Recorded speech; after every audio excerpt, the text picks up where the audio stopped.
রানীর কি অবস্থা, এই যে রানী দুর্বল হলে কিন্তু মৌমাছি কিন্তু মাইনে নেয় না, দুর্বল রানীকে কিন্তু মৌমাছি শ্রমিকেই কিন্তু মেরে ফেলে। এই যে দেখেন ও কিন্তু রানী কিন্তু বারবার কিন্তু এখান থেকে সরার চেষ্টা করতেছে, এখান থেকে দূরে যাওয়ার চেষ্টা করতেছে।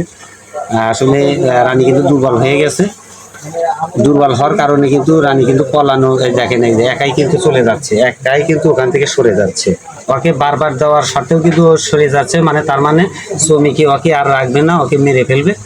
এই জন্যই ও কিন্তু ওর মধ্যে থেকে বের হয়ে কিন্তু দূরে পালানোর চেষ্টা করতেছে। দেখেন দূরে পালানোর চেষ্টা করতেছে, এই রানী মৌমাছিটা কিন্তু দূরে পালানোর চেষ্টা করতেছে। যে দেখেন আসলে রানীর বয়স হওয়ার কারণে কিন্তু এই যে দেখেন শ্রমিকেরা কিন্তু চাপ দিয়ে ধরেছে, সবাই মিলিতভাবে ধরে।